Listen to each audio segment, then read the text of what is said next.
Hey there, outliers. Niiamah is Sean here, and thank you so very much for letting us be a part of your journey here today. You got me dancing a little bit here. You got me moving in my chair because we have three incredible trailblazers who've come to join us today on this roundtable. I'd love for you to get to know these trailblazers yourself. So why don't we dive on in? Stephanie, we'll start with you. You mind letting us know more about you and the game you're currently playing? Yeah, for sure. My name is Stephanie Hayes. Thanks so much for having me on. I am a growth and exit strategist. I work with small business owners over sort of late six, early seven figures, figuring out what their exit strategy looks like, what they're going to do to grow into that exit, and how they build their business in a way that's serving them and shifting their role to becoming more of a CEO. I'm glad that you're here, Stephanie. I like this. Is gonna be some fun to play with here. I think that yeah, there's definitely some outliers right now that are looking for that kind of things. All right, April, bring us in here. Let us know more about you and the game you're currently playing. Well, I love what Stephanie does because I have exited a company before, so it's much needed. I love it. So that was one of the loneliest times of my life, having that on my shoulders to make that decision. So I hope you work them through that, but amazing. But currently, I am a CEO mentor, aligned energy coach, and spiritual mentor to high performing women, especially those 40 plus. We're going through a lot of changes in life, be it our body, kids leaving home, careers, starting our own business. And so, how we can thrive, be abundant, and be true to ourselves during that time. Well, April, I'm glad that you're here. Like, I'm excited to see how we play with this year. And you talked about the lonely, like that being a lonely time. A lot of our outliers experience and having to do it on their own. So I'll love to dive more into that in just a bit. Awesome. And Alyssa, let us get to know you. Tell us more about you and the game you're currently playing. Well, I am so excited to be here. Alyssa Dver is my last name. And after a long corporate career, became an entrepreneur over and over again. So I don't like saying serial entrepreneur, it sounds dangerous. But needless to say, these are not my first rodeos. My American Confidence Institute is on its 10th birthday this year. And we studied the brain science of what makes people confident and help people to be more confident and coach others to be more confident. So that's been a labor of love in many ways. That also brought me into the world of employee resource groups, which nobody knew what they were until all of a sudden they were in an executive order in the United States, and now everybody's talking about them. But they've been around for 60 years, and I started basically an association or an ERG for ERGs in 2019, and now we have 25,000 organizations that are part of our community around the world, about 50 employees and trainers, and we do training for these leaders who are typically underserved populations that are in some kind of an entity, whether it be for profit, nonprofit, government, or academic. And it's a really exciting and at the same time scary ride. I I am grateful you're here, Alyssa. Thank you so much for playing the game that you play. You talked about an exciting and at the same time scary ride here, and I think one of the things I like to do is share, like, bring us in around a component of uncertainty. Because I think a lot of people right now are like they're excited for the times that are right here, but at the same time they're also like, I don't know where things are going to go. And so I'm curious for you all here, and I'll toss this question in. You can just unmute yourself, and we can see where the conversation goes. But I'm curious for you all about how you all are navigating uncertainty in your world, or how you've navigated it in the past, and some of the ways that, like, some of the frameworks, some of the ways that you tend to look at it as it applies to yourself. Would anyone want to get us started on that? Sure, I'll I go can ahead. talk. Oh, All right. okay. Why don't we go with Stephanie, and then we'll keep going from there. I'm an activator, so I will always start if no one else wants to. So I like to give everyone a little bit of a head start, but call on me if you like. But April, I'm really excited to hear what you have to say. I think from a perspective of an entrepreneur, uncertainty is something that we just like. It's a constant, and it's a constant in small business. It's a constant in big business. It is one of the skills that we have to develop in order to keep going, right? And a lot of people freeze at uncertainty, and that is the thing that catches them. I have a business where I work with a lot of small sort of early stage entrepreneurs, and it is probably the number one thing that they need the confidence to overcome. And they need the mindset of being comfortable in uncertainty. And it's honestly like one of the most significant skill sets we can develop as an entrepreneur. I'm curious to know what you think of that.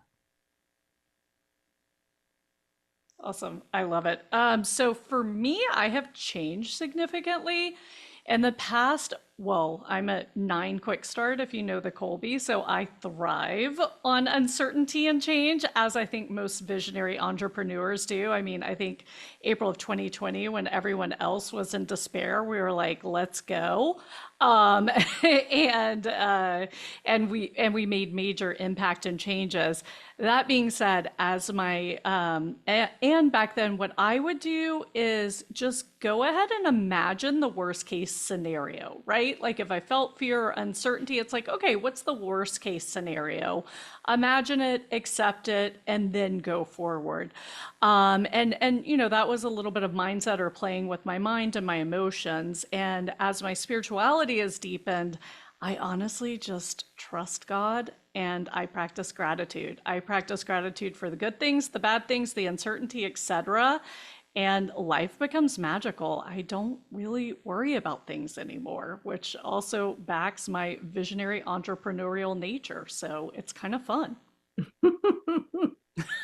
I'm going to chime in here because well, here's the thing. When started American Confidence Institute, and institute is an operational word, right? It's kind of like this academic thing. You have to have a root definition, right? You can't teach anything if you don't really have that basis.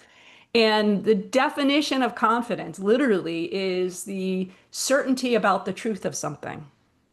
So you're confident about the weather, you're confident about, the color of the wall. We were talking about all these things in the beginning while we were getting to know each other. And the thing that is missing in all the dictionaries, and we were stunned when we did this again 10 years ago, was you're never certain about anything.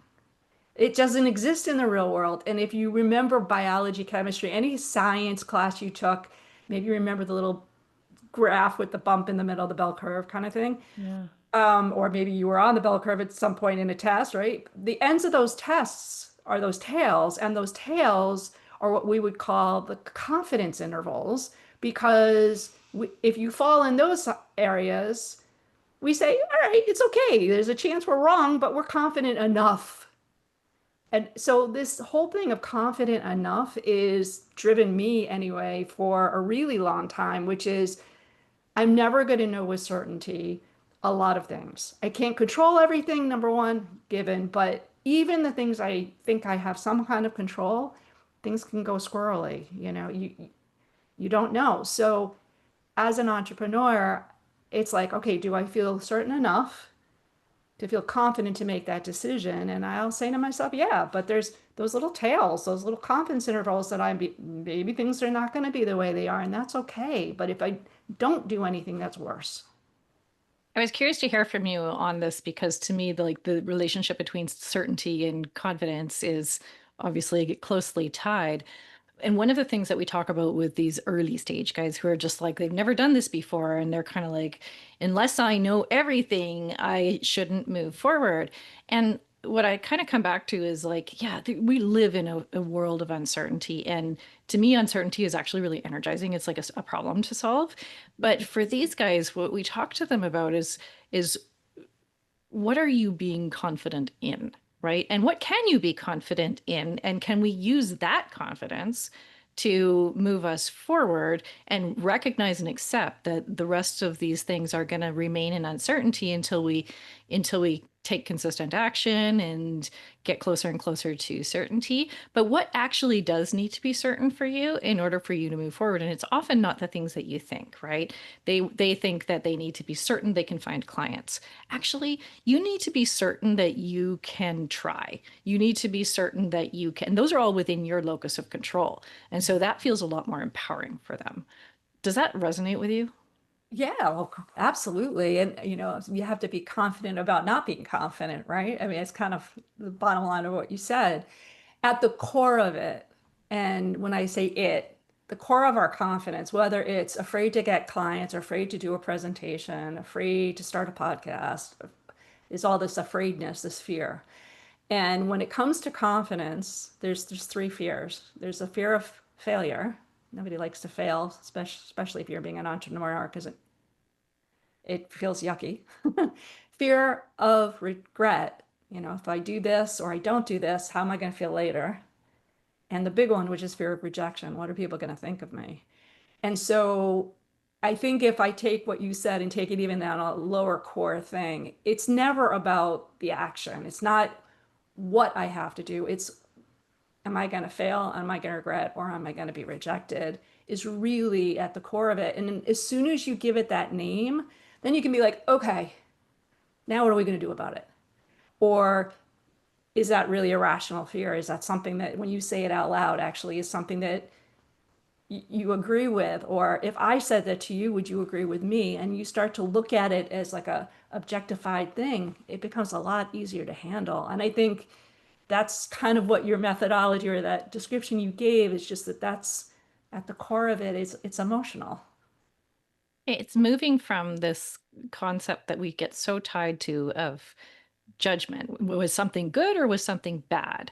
And rather than sitting in judgment, what if we were just curious? What if everything was a curiosity? Okay, so I didn't get the outcome I wanted, but that's not good or bad. It just means now I have more information, right? And now I can move more closely towards my path. And we talk about sort of the three pillars of success being committing to what you're doing, wherever it's going to go, um, taking consistent action, and staying supported, right? Those are the three things that are going to help you, um, you know, help you move through that very uncertain time that you're going to be in inevitably.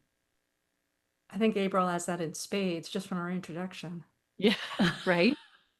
I don't really believe in fear. Fear I is don't either. false evidence appearing real. It's something we make up in our brain, and then it causes chemical reactions, which become our emotions, right? And so the challenge is, and you have to meet everyone where they're at in their journey. I will say this, but we talk about mindset, but this stuff is deep in our cellular level. Even when we talk about nervous system reset, it's not even deep enough, right? And so that's why I'm so glad I do spiritual work now, because you can just kind of go in there and remove it if someone's ready, right? I mean, I just think we overcomplicate things so much. In the Western world, we operate from our mental construct so much. And when we start understanding that our sacred heart has, actually, science has proven the heart has 100 times the power of the brain, right? And so when we integrate and start leading from our heart, I don't know, it just becomes simpler.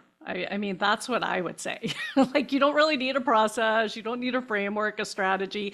And again, everyone's at a different place in this journey, right? And some of us in this lifetime will reach this, some of us won't, and that's okay too. Like, it goes back to judgment. Like, we can't judge ourselves, we can't judge others. We just have to move forward.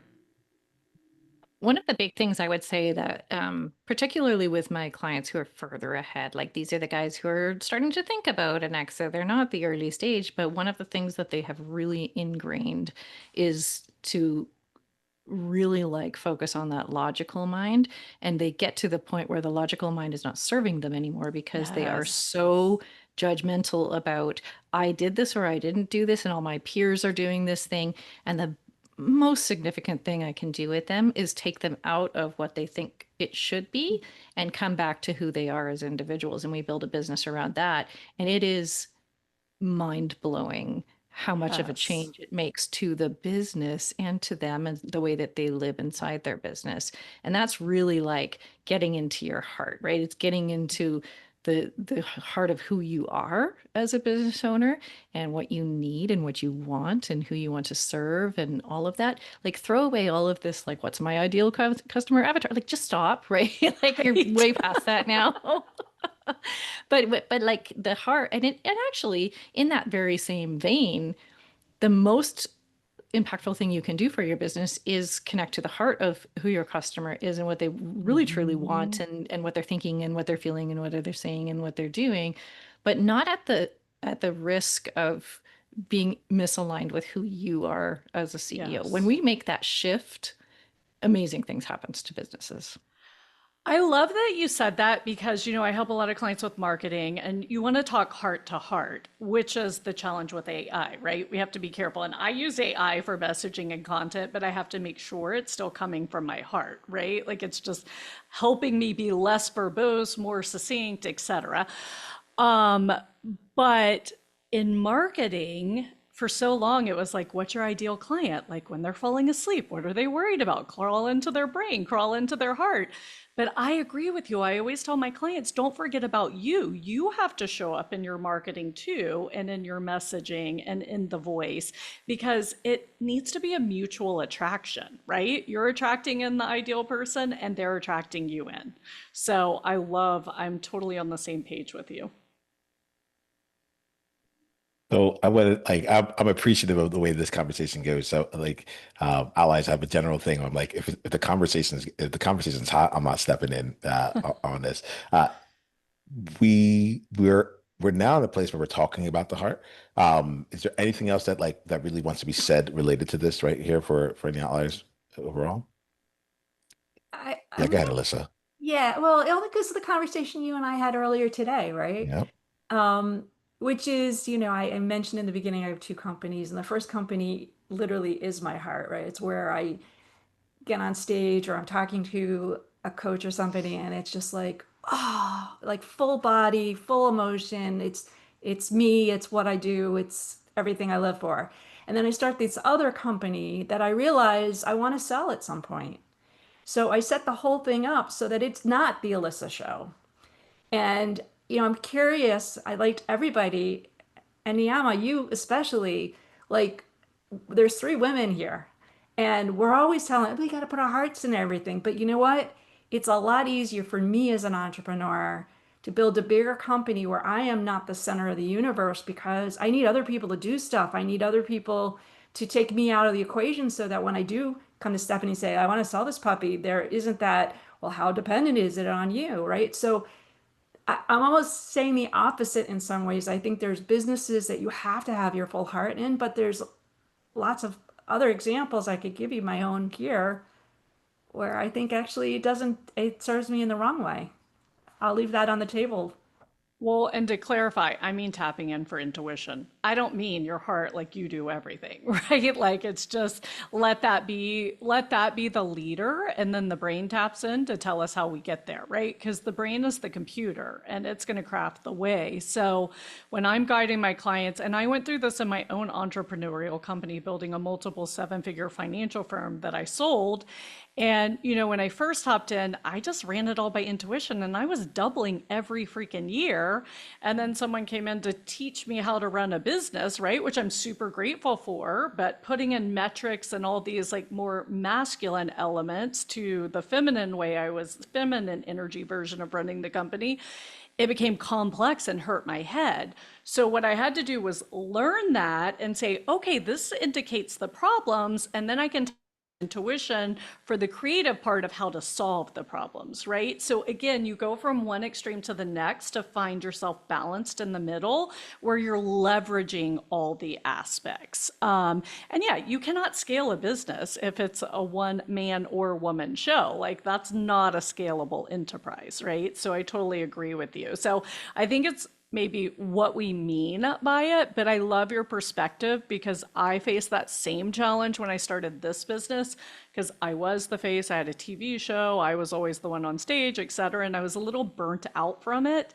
And I had to do a lot of exploration to decide which way I would go this time and how I would find better balance. So I love that you brought that conversation to the table. Thank you. The irony is that with these seven-figure business owners that we're working with, when they've gotten to that real stuck place where they can't grow, they don't know what's going on, blah, blah, blah, taking them into who they are and who they want to be is part of the process of taking them out of the business. And so the growth and Mm-hmm. scale comes from getting them into their most powerful place, which actually serves the business really well. And we then make the business run as a machine. Because, yeah, it's hard to sell and it's hard to buy. I bought a personal branded business, and, over the last few years, I've been neutralizing it. But it's also hard to sell a brand that is all about you. So when we talk about getting the business owner to come back to who they are, that's the most powerful role they can have in their business. And it's very often not in the machine, right? That's when we start to see the scale, and when we start to see the growth is when we get them out of this tether, right? So I'm going to bring in here, like, I'm curious about, it feels almost like we're in like either or territory, right? Where it's like, okay, there's heart or there's head, right? There's feminine way or masculine, right? And I see you both shaking your head no. So this feels good, right? And I want to make sure that we explicitly create that link. I hear where you all are. I hear where you all are coming from, and I want to bring it into this space. So what happens when you've been growing something that you grew with more of the head? You're like, I want to grow something for me, or I want to grow something to sell, and we'll go on both ends of it. Well, I want to grow something to sell, and like it doesn't necessarily, like I'm in it, I'm passionate about growing it, I'm like and such, but it isn't my heart, right? What happens when you're in that space, or vice versa, when you bring something in, you like you started it from a place of passion and the heart, and then you realize that like, hey, actually, like I want to get out of this here, and you start bringing in more of like the energy. Like I want to just make sure we're bridging that gap here, just a bit. So I'm curious what you all make of that. And I saw Stephanie and April immediately go like, no, we're talking about the same thing right away. So like, bridge that gap. They're not exclusive, right? So I think, we may be going down the wrong path of thinking that, having your heart and your intuition in a business is all about just being out there and like there's three corners of this triangle, right? There is what I want to have, what I want to be and believe, and then how I'm going to do it. All three of those are important and necessary for scaling your business. But when you don't have one side of that, then you're floundering, right? Like you're not going to be able to move forward. I think it's more about your role in the business and what you're doing to be most powerfully contributing to the business. And even in Alyssa's case, where she had built a business that wasn't about her, in her role in that business, I bet you anything, she was still working in her most powerful role because she was aligned with who she is in herself and with her heart. That doesn't mean that she was working inside her business doing something that she hates because it was just made more logical sense. I think that's what I mean anyway when I talk about aligning yourself with in your business and getting into your most powerful work. I think that I know, I'm not even going to say I think, I know that being an entrepreneur and doing something you hate It it doesn't work. doesn't work, period. Like you just can't do it. It's hard to get out of bed, right? But at the same time, you have to be able to kind of recognize when you are, I won't say irrational, but you're making emotional decisions or you're showing up in an emotional way that's not serving the people around you best. And I'm not suggesting you put on a mask or hide your authentic self, none of that. But I remember one time I was consulting to a company and the CEO lashed out and then started crying in front of all her direct reports. And I was like, good for her for being free. And then I was like, yeah, but tomorrow they're not going to have respect for her, right? So it's a hard balancing. There's a lot of conundrum in here. And I'm not saying men versus women. I'm saying as a head of any organization, head of a team, head of a family for that matter, there are these moments where you have to kind of step back and look at it objectively and then make that decision. Where are my values and align as best you can, in that moment. I think that oftentimes we find ourselves, the older we get, and April, just so you know, like you were talking about the 40s, I'm in the 60s now, and And I'm in the 50s, so we got the things everybody are, here. we got all the generations, and I'm almost you're in the 50. 20s. We know that. No, I'm kidding. Um, yeah, but I mean, the older you get, the more you start saying, you know what? it's not that important. So things that I used to be like stick in the mud on and put my foot down and be like, no way. These days I'm like, it's not that important. I And I find just want to, myself saying it a oh, lot. sorry. No, no, No, I'm sorry. I just want to clarify here because I'm not talking about emotion when I talk about the heart. Like emotion is a negative human tendency. We want to avoid that in business and in life, Yeah. right? Because normally an emotion is negative. We have feelings, we have emotions. But when I talk about the heart, I talk about your intuition, your deeper wisdom, your connection to the divine, to the collective. That's what I talk about. So I just thought that was important to clarify because they're like completely different things. So, I mean, I agree. And then when I was shaking my head, yes, it was the balance between feminine and masculine energy. And you might call it yin and yang, whatever you want to call it, right? The hard and the soft. And I can share that my brother is a very like alpha masculine man, and he is very in touch with his feminine essence as well. And he runs a multiple 8-figure business and gets to go to his house in Honduras for a month at a time, right? So it's high level jujitsu to really get this balance. And I think that most uber successful people find it. And if you define success by running an 8-figure business or, growing an amazing family or being an amazingly good person, like whatever it is, it is high level jujitsu. So I just don't want to like, because I hear you, like, there's a balance in being a leader. I led a team too. And like at Christmas or the holidays, like they would play this game, like who can write the sappiest card to April and make her cry first, right? Like they loved when I cried because it was from a happy place, but it wasn't like lashing out and sharing negative emotions. So I think we have to be very careful when we have this conversation, defining what we mean. Because yeah, it can go awry quickly if it's confused. But sorry, thank you. I just wanted to clarify that. The alignment's such an important thing because I think that when you operate from a place of misalignment, so I grew up in the tech industry, right? Like I have a master's degree in the management of technology, right? So I like that was the first, part of my career. And up until very recently was, a good chunk of the consulting work that I did was in the technology space. And in early in my career, I was surrounded by men. It was just all men, right? Like that was the world. And in those days, men who I worked with would always be like, why are you being that way? Or you can't talk to the clients, you're too familiar. And I was just doing what came naturally to me. But then, Yeah. you get this narrative that you have to be a certain way or you have to show up in a certain way. And this is the way you do business. And even in business school, like you get taught to be a man. And it was always hard. Yet I was always the ones. Oop. We Oh just lost no. Stephanie just a bit here, so we're gonna bring her back in. I wanted to say thank you to all of you for having this conversation. Like I am there's an element of this here, and Alyssa, you gave an opportunity, like, hey, like you brought me into the conversation, right?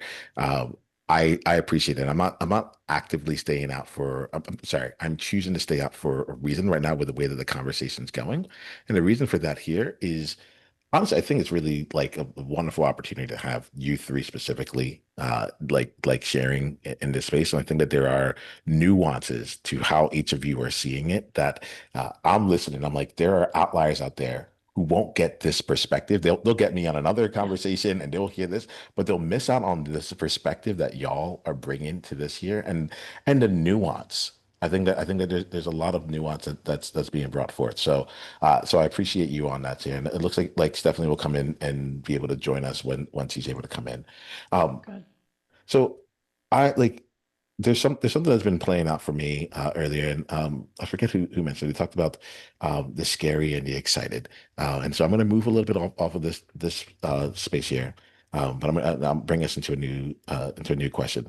However, Stephanie just came back, so if she can, I think it'd be really wonderful for her to finish her thought. Hi, Stephanie, how are Sorry, you? we just had a power outage, of course, right in the middle of Oh Oh, my gosh. speaking. I got you. I got you. I got you. This is like it's fun for me because but I choose not to edit a lot of things because I like to show like how people I like to show the realness of what takes place. And what I love here is like if you're listening right now, Stephanie like just came in, immediately got on her phone, like we're in the conversation's continuing. I like to like this is the realness behind all of it. Like and so Stephanie, you may not remember what you were saying at that, you know, I that do all remember what right. I was saying. I'm so Would you sorry. mind bringing it back into the conversation? And I'm going to bring in a Yeah, new question afterwards. yeah, for sure. And so like, here we are in the middle of this very male dominated world and you're trying to be a woman, but then you're trying to not be a woman because you just like everything was in conflict and friction. And yet I was the one who would close the sales. I was the one who developed these really strong relationships with our customers when I did it from intuition, when I did it with that what came naturally to me.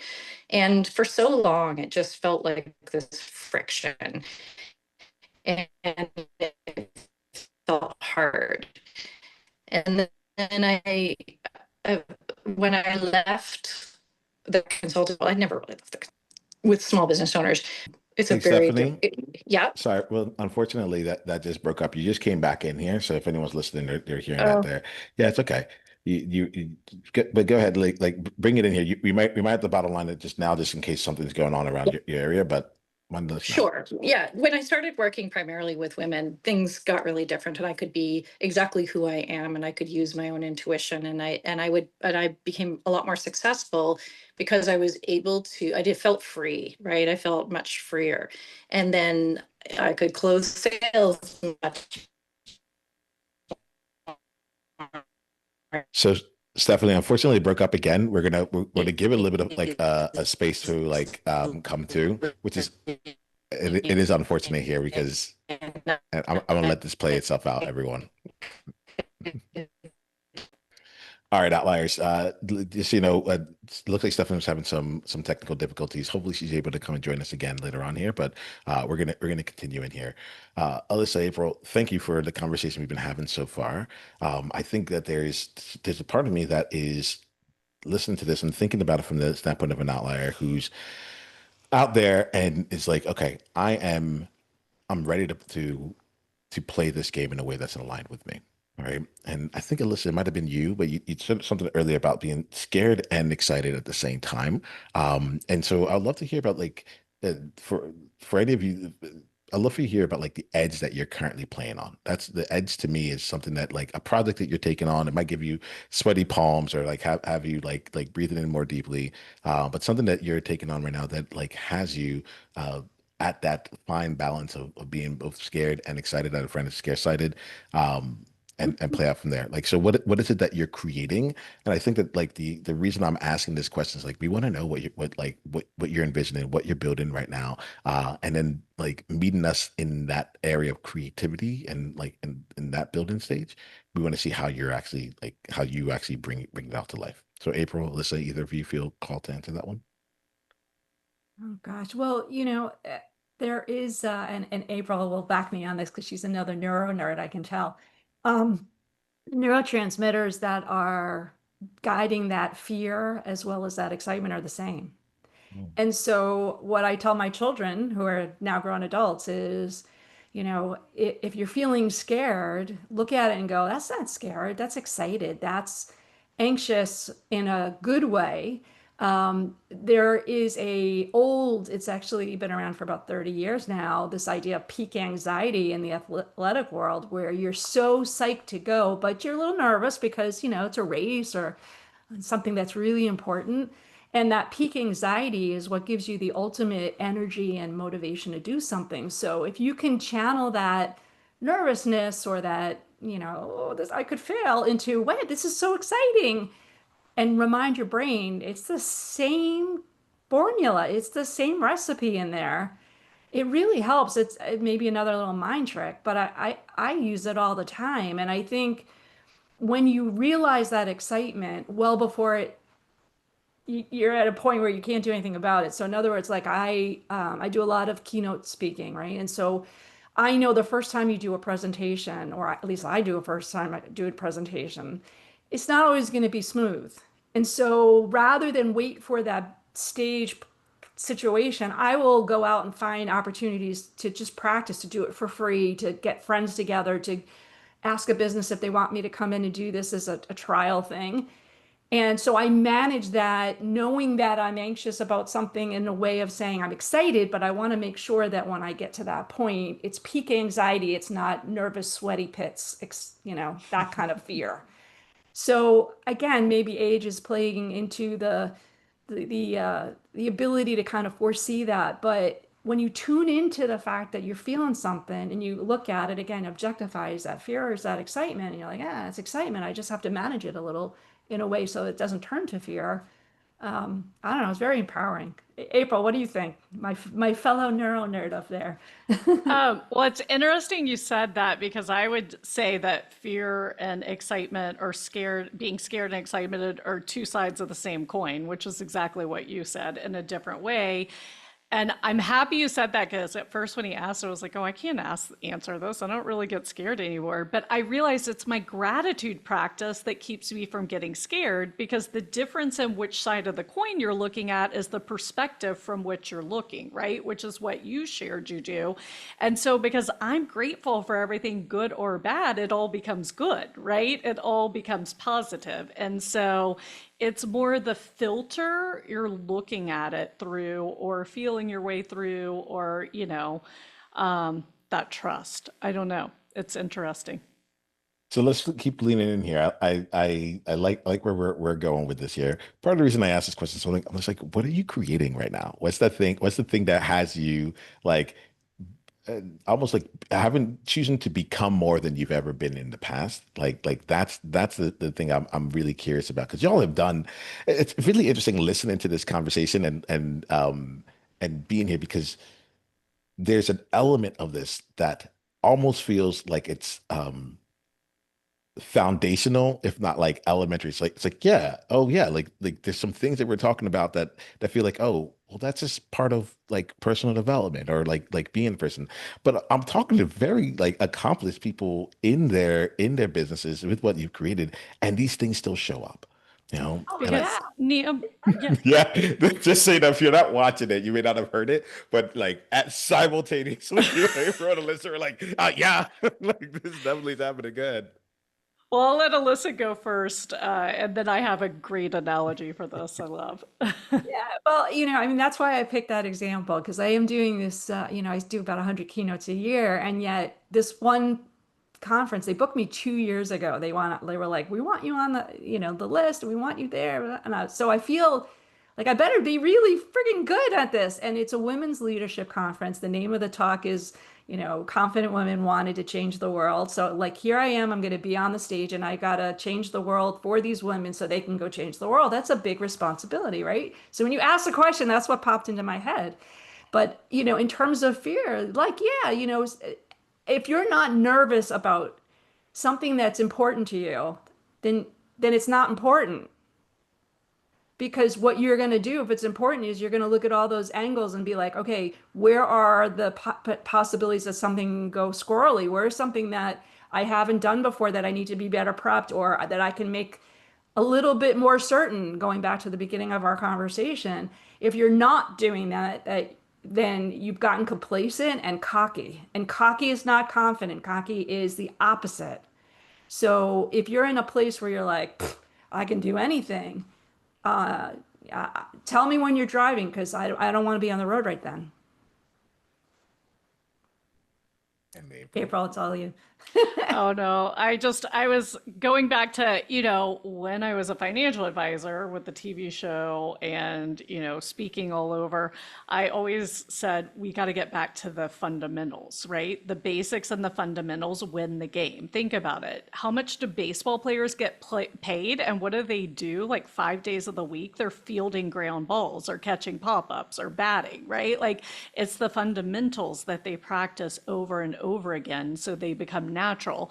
So this leads me to if you're venturing into something new, for example, if I knew someone starting a keynote, I'd be like, oh, go offer to get Alyssa's coffee, like take her out for lunch and pick her brain because she has this unconscious competence that she doesn't even know she's doing to show up and bring value. So, like, my hack for speaking is I'm always focused on the value I'm bringing to the audience, right? And there's some value I'm here to bring today. Sometimes I'm not clear on it, but I trust that it's going to come through, right? So, pick the brain of the person that's done what's scary to you 100 times, 1,000 times, 2,000 times, because they might say, oh, I don't know, it's just natural because it has become natural to them. But if you ask smart questions, you'll get to these underlying beliefs that they have and this perspective they come from that's different from where you are. So, you talked about the mountain at the beginning, but it's like, okay, if I attend this training and I'm at this level of this mountain, I get so much up. If I go to the same training or leadership conference here, I see it from a totally different perspective, right? So you can actually go through that same experience, but or the same, let's say, content, speaker, etc., but you're having a totally different experience because of where you are in the journey. Can I ask a question? I want to ask April a question if that's okay. Please. Um, so Maybe. yeah, I'm well, no, just kidding. I want what you have to say about this because people, I think, probably would have said this to you in some form, and they've said it to me, but somebody literally said to me, "You're shameless." And I said, I don't like the way that sounds. I had to think about it for a minute, and I was like, you can only be ashamed if you choose to be ashamed. And so taking on scary things, I know that I may screw it up, and I'm like okay with that. And I wonder, how do you feel about this idea of shamelessness and taking on something that you could totally screw up, and how do what's your approach to that? I mean, again, it depends on what they mean by shameless, but to me, to be shameless is a blessing because the number one thing we can do is love ourselves and forgive ourselves and love everyone and forgive everyone every day, coming from my spiritual framework. And so, of course, I'm shameless. Why would I have shame? Like, who are you to judge me? I don't judge you. Hmm, interesting. Yeah, it's a different way of looking at it, but yeah, Hmm. absolutely. What I was hearing with what you said there, Alyssa, was also just a place of like the underlying premise behind it all, as in like in which like why are we bringing shame into this part of Hmm. into this conversation at all? And there's some element of like, and I think there's a lot like people might see the three of us might take that all three of us do the same exact action, and then what happens is that people will assert their how they would feel about Yes. doing that action Hmm. onto you. And Yes. like there was something both of you said this and really struck me here. And we're gonna start wrapping up after that this. I want to get maybe one more point here. But Alyssa, you talked about doing 100 keynotes a year. Right. Hmm. And April, you talked about go talk to the person who's done it 100, 200, 2,000 times. Right. Alex, I don't want to lose that because I think a lot of us get to a place of like performing and being known like hey, we're at the top of our game, and then we have to go do something that feels like we're starting again, and we're not putting in the reps. In the span of 1 year, Alyssa, you're doing 100 things like that's more than some people do. Like they don't get it in their whole career, you know. And so like I like to like that to me really like stuck out in this component of like there's this is where I think the outlier advantage lives because you're gonna do way more or be way more than what most of the people would think is like what the Yes. average would do. And it's like, yeah, it's like that's why I don't have average results. And I think part of the reason I do this conversation, I bring you all on here, is just to kind of just keep showing, like, hey, that inner trust, that inner thing where you're like, I want to do a lot of this stuff, like, go for it. This is actually what is taking place. This is how the game is actually played, and you're actually in the right place. So don't hold yourself back. Anything y'all Yeah. want to say on that, and then we'll wrap up for today. Yeah, two quick things, and I'll hand the final mic to April. But first and foremost, if somebody else can do it, you can too. That's kind of just been my mantra of my whole life, right? And Yep. speaking is not rocket science. If you want to be a speaker, study it, talk to people like April said, do it. Just do it and practice the hell out of it. And when you get to do 100 a year, still be gracious about it, and again, don't get comfortable because Yes. new technology, new techniques, whatever it is, come up with new topics. I think that, that's the other side of the Malcolm Gladwell 10,000 hour thing is when you get so good at something and routine that you don't take it seriously, and that's when things fall apart. And as an entrepreneur, the stuff that's really easy, the corner of genius, I think that in some cases we have to not only recognize it, but we have to like really take care of it, nurture it, like don't take it for granted. And for what it's worth, I think when it feels really comfortable and easy, that's the sign to me to say, pay attention. Yeah, where I went with that question is you said do the reps, so I always tell the women I work with, again, 40s, 50s, and 60s, they've been extremely successful, and either they're going into entrepreneurship or they're just like kind of, figuring out their way through this new part of life. And so, what I'm often working with them on is setting better boundaries, like loving yourself more. And it's so crazy. It's because they're uber successful and from the outside look like that. But like you feel like a toddler learning how to walk again when you're learning. And these are skill sets you can learn. There are frameworks you can learn to do this better in your personal and professional life, right? And so, I always just say, we just have to keep flexing that muscle. Like we're trying to build the muscle, so we have to put the reps in. And it is going to feel awkward at first. I mean, I left my firm. I was like top 1% financial advisor in the country. And then I go into this business and I was in Dean Graziosi's mastermind. I don't know if you know who he is. And he was like, oh, so what's going on? I told him, he goes, oh, do you feel like you're 12 again? And I was like, yeah, pretty much, right? Like, because it's like, I know how to do all this, but it's a new field, new audience, etc. And like, to be seen like that is so important. And that's why I find people that are kind of at the same place of the journey that you're in, but don't stay stuck in that room. I like to be in rooms where I'm like the bottom rung in the room, right? Like everyone else has already done it. They're more successful than me. They're making more money doing it. And I want to be in that room. That's what makes me feel excited. That's what regulates my nervous system and cellular reset, right? So I don't know. That's kind of what came up for me. And so, it might be in your business, it might be in some other skill set you're learning. Like, just do it, and you're gonna suck at the beginning, and it's okay. So I like this here. We're gonna wrap on that. You're gonna suck in the beginning. It's okay, right? Look, outliers. Like this has been a really special conversation for me. Thank you. Here we keep things in this conversation so you see where it is. Like you're gonna suck in the middle too. I've had hundreds of these conversations, and I could edit out things here, but I'm like I want you to see that it's real. Like we're still going through the process. We're still learning as it goes along. So here goes what we're gonna do. Alyssa, April, thank you so much here. Can you, I'll start with you, Alyssa, and I'll go to you, April. Can you just share your contact information for anyone who wants to go deeper down the journey with you? And then we will wrap for today. Yeah, excuse me. Easy to find me is at AmericanConfidenceInstitute.com, and there's contact information on there. If you happen to see and spell my name Alyssa, last name Dver, the great thing about having a tough name is I'm the only one out there, and so on LinkedIn you can find me pretty easily. Lovely. Thank you, Alyssa. And April? Love it. So Alyssa has it nice and simple. I do not. So my website is Vixen Gathering, Vixen gathering.com. And Instagram, same handle. And then on LinkedIn, find me April Roberts. That's super simple. All right, well, we'll keep it pretty simple here today. Thank you all for bringing all of you to this conversation. Outliers, my ask is if there's anything in this conversation that resonated with you, find one person in your life who would really benefit from hearing it, right? And share it to them, right? We have this one person, one conversation at a time initiative, and I think that that's how real impact is going to keep growing. Feel free to share that with other people as well. All right. With that being said, until the next time we talk, be you on purpose. Journey on.